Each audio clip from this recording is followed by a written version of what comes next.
Στον υποψήφιο δήμαρχο του Δήμου Σουφλίου αμέσως, τον κύριο Σταμάτη Τσιακύρη, ο οποίος βρίσκεται σε σύνδεση μαζί μας. Καλησπέρα, κύριε Τσιακύρη. Καλησπέρα σας. Γεια στους τηλεθεατές σας. Μιλάμε για το Σουφλί και για τις αυτοδιοικητικές εκλογές.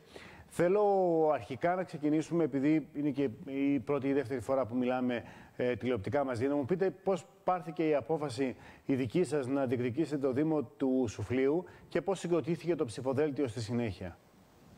Κοιτάξτε να δείτε, ήταν μια απόφαση συνειδητή, ήταν ένα φρούτο που ορίμαζε πολύ καιρό.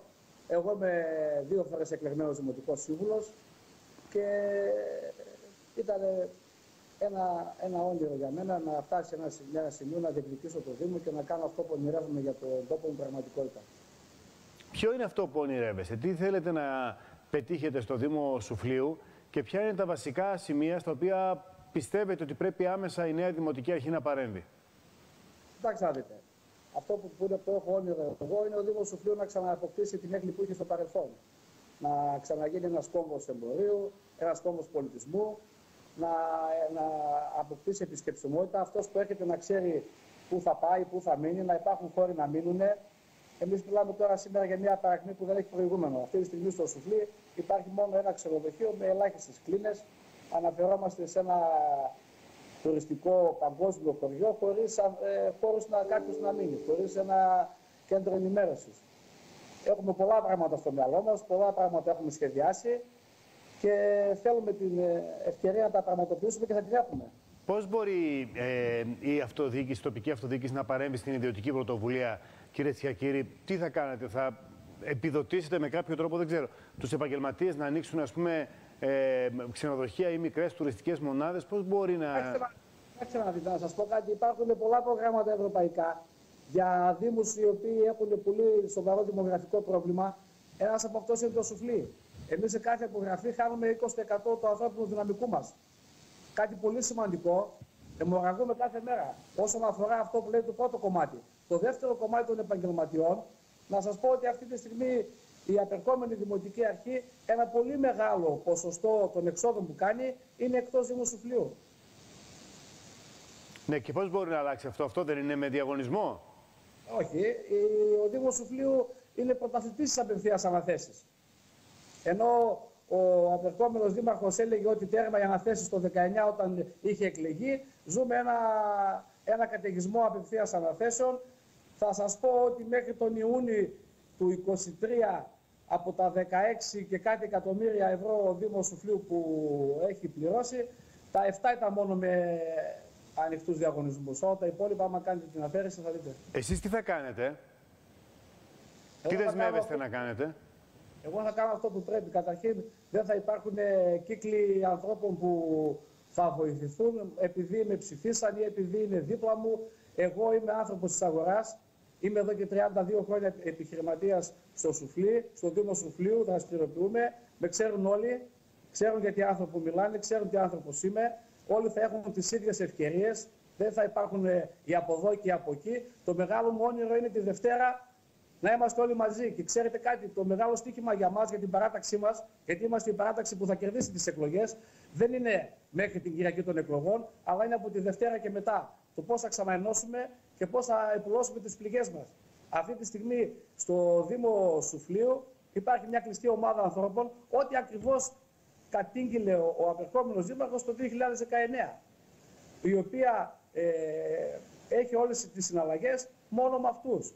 Ενδεικτικά θα σας πω, έχουν μπει και στο ψηφοδέλτιο του υποψηφίου, του αντιπάλου μου υποψηφίου. Υπάρχει άνθρωπος που έχει αναθέσει 32.000 ευρώ και είναι στο ψηφοδέλτιο, 12.000, 15.000, 20.000, υποψήφιους με 151.000, 180.000 ευρώ. Αυτά είναι χρήματα τα οποία έχουν δοθεί σε ανθρώπους που είναι στο ψηφοδέλτιο του απερχόμενου δημάρχου.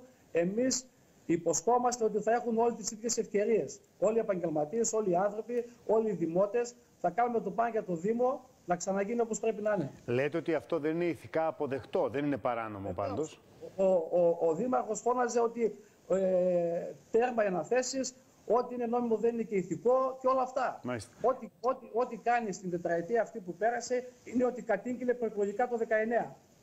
Κύριε Τσιακύρη, αρχαία. Δεν τα λέω εγώ, υπάρχουν στο διάρκεια, όλα είναι εδώ πέρα. Όποιος θέλει μπορεί να μπει στο διάρκεια και να το δει, είναι εύκολο. Κυρίες και κύριοι, ποιο πιστεύετε, ένα είπαμε ότι είναι το δημογραφικό. Δεύτερο μεγαλύτερο ζήτημα στο οποίο πρέπει να παρέμβει ο Δήμος, ποιο είναι στον Δήμο Σουφλίου και αν θα είναι πρώτη προτεραιότητα για εσάς αν εκλεγείτε? Δεν είναι δυνατόν να μην είναι προτεραιότητα της νέας Δημοτικής Αρχής, της δικιάς μας Δημοτικής Αρχής, το θέμα της ίδρυυσης των οικισμών. Αυτή τη στιγμή ο μισθός Δήμος Σουφλίου δεν έχει να πιει νερό. Υπάρχουν οικισμοί που έχουν μια εβδομάδα και 10 μέρες που δεν έχουν τα απαραίτητα, δεν έχουν νερό να κάνουν μπάνιο. Πού οφείλεται αυτό? Οφείλεται στην αδράνεια της Δημοτικής Αρχής. Ναι, τι χρειάζεται να γίνει για να αποκατασταθεί, πού οφείλεται? Να ψάξουμε, εμείς έχουμε τις λύσεις. Ξέρουμε πού θα βρούμε νερό, ξέρουμε πώς θα πάμε στους οικισμούς. Έχω υποσχεθεί, το γράφουμε στο πρόγραμμά μας, ότι σε ένα χρόνο θα έχει όλο στο Δήμο Σουφλίου νερό πόσιμο. Καθαρό νερό, νερό που αξίζει για όλους τους ανθρώπους. Ναι, προσπαθώ να καταλάβω, κύριε Τσιχέρη, τι δεν έχει γίνει για να λυθεί το πρόβλημα. Χρειάζονται γεωτρήσεις, χρειάζονται δίκτυα. Τι χρειάζεται και δεν έχει γίνει? Να ασχοληθεί κάποιος. Όπου έχουν ασχοληθεί έχουν αποτύχει. Θα σας πω ένα παράδειγμα. Κάνανε γεωτρήσεις στο Μεγάλο Δέριο, τις διαφημίζανε και τελικά το νερό είχε αρσενικό. Ναι. Αυτό μπορούσε να το γνωρίζει κανείς πριν τη γεώτρηση? Έπρεπε να πάνε σε πιο λίγα μέτρα, ναι, το ξέρανε. Μάλιστα. Και σε ό,τι αφορά τη Δημοτική Ενότητα του Τυχερού, εκεί πώς είναι η κατάσταση? Όπως είναι σε όλο το Δήμο. Υπάρχει μια εγκατάλειψη. Εμείς για το Τυχερό έχουμε πολύ μεγάλα σχέδια. Καταρχήν, εμείς δεν θα ασχοληθούμε μόνο με αυτά που έχουν σχέση με τα του Δήμου. Εμείς θα είμαστε και μπροστά και δίπλα στους δημότες μας και σε θέματα που έχουν να κάνουν με περιφέρεια ή με την κεντρική διοίκηση. Υπάρχει το θέμα του αρδευτικού στο Δήμο του Τυχερού, ένα χρόνιο πρόβλημα, όπου οι άνθρωποι ποτίζουν με διπλάσιο και τριπλάσιο κόστος από ό,τι οι υπόλοιποι αγρότες μας. Εμείς έχουμε το σχέδιο, θα παλέψουμε για αυτούς, θα είμαστε δίπλα τους, θα είμαστε μπροστά σε κάθε μάχη. Εμείς την πενταετία που θα περάσει θα λύσουμε το αρδευτικό του Τυχερού. Κύριε Τσιαχέρη, μιλήστε μου λίγο και για τους συνεργάτες σας. Θα μου επιτρέψετε να σας πω και κάτι άλλο. Ένα πάρα πολύ σοβαρό πρόβλημα το οποίο ακόμη δεν έχει λυθεί, ενώ διαφημιζόταν από τον Δήμαρχο ότι οι ζώνες Natura από τον Νοέμβριο που μας πέρασε, ότι πλέον έχει τελειώσει και έχει λυθεί το θέμα. Ότι έχει υπογραφεί υπουργική απόφαση και οι επαγγελματίες και οι επιχειρηματίες του Δήμου μπορούν να επενδύσουν. Ναι. Αυτή τη στιγμή υπάρχουν επιχειρήσεις στο Δήμο που θα απενταχθούν από προγράμματα. Που θα χάσουν προγράμματα. Γιατί δεν έχει ολοκληρωθεί. Σημαίνει εργατικά χέρια, σημαίνει μείωση της ανεργίας για μας. Είναι πολύ σημαντικό. Είναι σημαντικό για μας επειδή εμείς μένουμε εδώ και ζούμε εδώ. Και θα ζούμε και την επόμενη μέρα, δεν θα φύγουμε. Πείτε μου κάτι, μιλήστε μου για τους συνεργάτες σας. Πώς επιλέχθηκαν οι άνθρωποι οι οποίοι βρίσκονται αυτή τη στιγμή? Είμαι ευλογημένος. Γιατί οι άνθρωποι που είναι δίπλα μου ήρθαν όλοι χωρίς καμία συναλλαγή. Έχουμε ανθρώπους που αγαπάνε τον τόπο τους, θα δώσουν και την ψυχή τους για τον τόπο τους. Έχουμε ανθρώπους που ήρθαν από μόνοι τους. Είχαμε μια αθώα προσέλευση, κάναμε ένα ψηφοδέλτιο το οποίο νομίζω ότι δεν έχει ξαναγίνει στην περιοχή. Είναι όλα παιδιά της αγοράς, είναι του αγρού, είναι του μόχθου, είναι κτηνοτρόφοι, είναι γιατροί. Ό,τι καλύτερο έχει η περιοχή είναι στο ψηφοδέλτιό μας.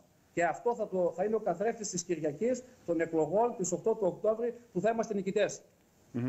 Κυρίες και κύριοι, οι πολίτες με τους οποίους συνομιλείτε, τι σας λένε για το συνδυασμό και τι περιμένουν από εσάς αν εκλεγείτε και αν πρώτη του χρόνου είστε δήμαρχος? Περιμένουν από μένα τη δικαιοσύνη, να επιστρέψει πίσω στο Δήμο. Περιμένουν από μένα ίσες ευκαιρίες για όλους. Περιμένουν από μένα κάθε υποψήφιος σύμβουλος που δεν εκλεγεί να μην σώνει και καλά πρέπει να έχει και μια θέση εργασίας στο Δήμο. Περιμένουν από μένα να αποκαταστήσω κάθε αδικία που έχει γίνει σε αυτή την τετραετία. Με αποκορύφωμα της αδικίας, το πρώτο έργο του απερχόμενου Δημάρχου ήταν, το έχω πει και το ξαναλέω, να διώξει μια κοπέλα μετά από 22 χρόνια δουλειάς. Με 4 δημάρχους, ειδική συνεργάτηδα, με σοβαρά θέματα. Εμείς δεσμευτήκαμε να την ξαναπάρουμε πίσω. Και όπου έχει γίνει αδικία σε όλο το Δήμο, γιατί ακούγονται πολλά αυτές τις ημέρες, εμείς θα είμαστε δίπλα σε κάθε έναν που αδικείται χωρίς να μας το ζητήσει. Εμείς το δίκαιο θα το διεκδικήσουμε και θα είμαστε πάντα δίπλα στον κόσμο, δίπλα στον άνθρωπο. Ο ειδικός συνεργάτης όμως δεν είναι συνεργάτης του Δημάρχου, κύριε Τσιαχέρη, δεν είναι επιλογή του? Ήτανε 4 πρώην δημάρχων. Την κρατήσανε όλοι. Προφανώς κάτι καλό θα έχει. Σας ευχαριστώ πολύ. Εύχομαι καλή επιτυχία, κύριε Τσιαχέρη. Θέλω ο κόσμος να μας πιστέψει, να μας εμπιστευτεί ότι στις 1 του Γενάρη θα αλλάξουμε τα πράγματα στο Δήμο Σουφλίου. Ο Δήμος Σουφλίου θα πάρει αυτό που του αξίζει. Να είστε καλά. Να είστε καλά. Καλό βράδυ.